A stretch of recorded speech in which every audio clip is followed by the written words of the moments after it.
বিদায় নিচ্ছে আপনাদের থেকে, এই ইউটিউব থেকে, এই ফেসবুক থেকে। হ্যাঁ, আমাদের তৌহিদ আফ্রিদি ভাই আর আমাদের মাঝে নেই, সে না ফেরার দেশে চলে গেছে।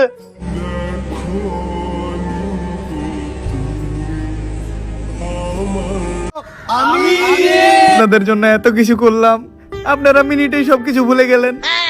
আমি বিদায় নিচ্ছি আপনাদের থেকে, এই ইউটিউব থেকে, এই ফেসবুক থেকে, এই টিকটক থেকে। ফেসবুক ইউটিউব থেকে চিরতরের জন্য বিদায় নিল আমাদের বাংলাদেশের জনপ্রিয় কন্টেন্ট ক্রিয়েটর তৌহিদ আফ্রিদি। তাছাড়া ইতিমধ্যে ছাত্রদের আন্দোলনে তৌহিদ আফ্রিদি যোগ না দেওয়াতে তৌহিদ আফ্রিদিকে খুঁজে পাওয়া যাচ্ছে না। তাছাড়া তৌহিদ আফ্রিদি নিজের মুখে বলেছে যে কোনো সময় তৌহিদ আফ্রিদিকে মেরে ফেলা হবে। তাহলে আমাদের বাংলাদেশের জনপ্রিয় কন্টেন্ট ক্রিয়েটর তৌহিদ আফ্রিদি এখন কোথায়, সে বেঁচে আছে কিনা মরে গেছে, এই ভিডিওতে আপনারা সব তথ্য জানতে পারবেন। তাছাড়াও ব্যারিস্টার সুমন বাংলাদেশ থেকে গেলে আমেরিকা পালিয়ে গিয়ে বাংলাদেশের নতুন সরকারকে নিয়ে কি উল্টাপাল্টা কথা বললো, আজকে আপনাদেরকে সব উপস্থাপন করব। তারপর ভিডিওর সর্বশেষে আপনারা দেখতে পারবেন বাংলাদেশের মানবতার ফেরিওয়ালাদেরকে নিয়ে ওমর অন ফায়ার কি বললো। বাংলাদেশে যখন স্টুডেন্টরা কোটা আন্দোলন করলো তখন কিন্তু অনেক কন্টেন্ট ক্রিয়েটরকে দেখা গেছে, কিন্তু বাংলাদেশের মানবতার ফেরিওয়ালা তৌহিদ আফ্রিদিকে দেখা যায়নি। আর এটাও জানা গেছে সে নাকি পরিবারের চাপে ফেসবুকে একটা পোস্ট করতে পারেনি, এমনকি পোস্ট করলেই নাকি তাকে বিভিন্ন জায়গা থেকে হুমকি দেওয়া হয়েছে, এমনকি তার বাড়িও ভেঙে দেবে এবং মাই ডিবি চ্যানেলও ভেঙে দেবে। এমনকি তৌহিদ আফ্রিদি স্বাধীনতা নিয়ে দুই একটা পোস্ট করেছে, কিন্তু কয়েক ঘন্টা পরে সেটা ডিলিট করা হয়। তারপর তৌহিদ আফ্রিদি লাইভে এসে কেঁদে কেঁদে বলেছে যে আমার বিভিন্ন জায়গা থেকে পরিবারের উপরে চাপ আসাতে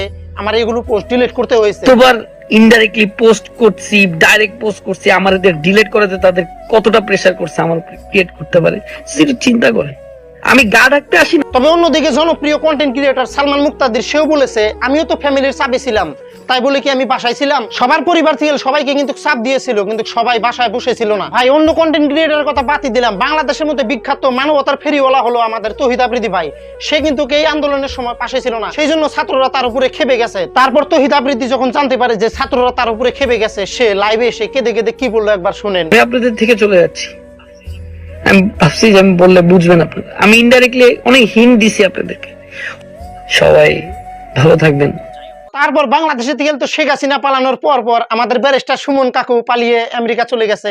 তো আমেরিকা যে বাংলাদেশের সরকারকে নিয়ে কি কথা বললো একবার লাইভে এসে, চলেন এটাও শুনে নেই। বিদেশে এসেও যে খুব বেশি এইসব চিন্তায় যে শান্তি দেয় তা না, কিছু অশান্তি নিয়ে মনে হয় বাকি জীবন পর্যন্ত, একেবারে কবর পর্যন্ত এরকম অশান্তি নিয়ে যেতে হবে। আমার জীবনে অনেকগুলা ভুল সিদ্ধান্ত, ভুল কাজ আছে আমার জীবনে। আমি মানুষ হিসেবে অনেক ভুল কাছে মানে আল্লাহর রাস্তে চাই যে এটা বন্ধ করতে হবে।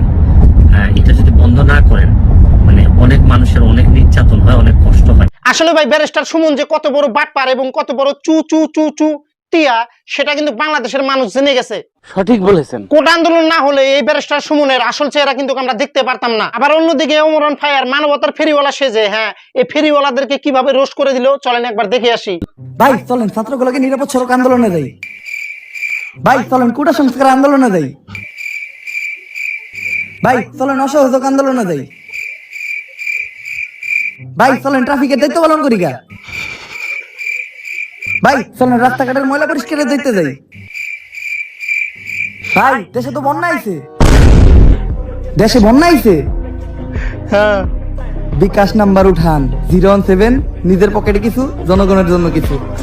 আবার বলতেছি বিকাশ নাম্বারটা উঠান 017, নিজের পকেটে কিছু, জনগণের জন্য কিছু। তো যাই হোক, এই মানবতার ফকিরদেরকে নিয়ে আমি আর কিছু বলতে চাই না, যা বলার কিন্তু আমাদের ওমর ভাই বলে দিয়েছে। তো বর্তমান কিন্তু বাংলাদেশটা হলো একটা নতুন বাংলাদেশ। এদেশে কিন্তু ছাত্ররা আন্দোলন করে কিন্তু দেশটা স্বাধীন করেছে। তো আমি ছাত্রদের অনুরোধ করে বলতেছি, তোমরা এই বাংলাদেশে নতুন সংবিধান বানাও। তো নতুন সংবিধান আমরা দেখতে চাই। আমরা ভারত থেকে সবসময় কিন্তু বাংলাদেশকে সমর্থন করি ভাই, যেহেতু ওটা মুসলিম কান্ট্রি। তো আজকের ভিডিওটা এই পর্যন্ত। ভিডিওটা যদি ভালো লাগে তাহলে সবাই একটা করে লাইক আর পারলে শেয়ার করে দিয়ে যাবেন।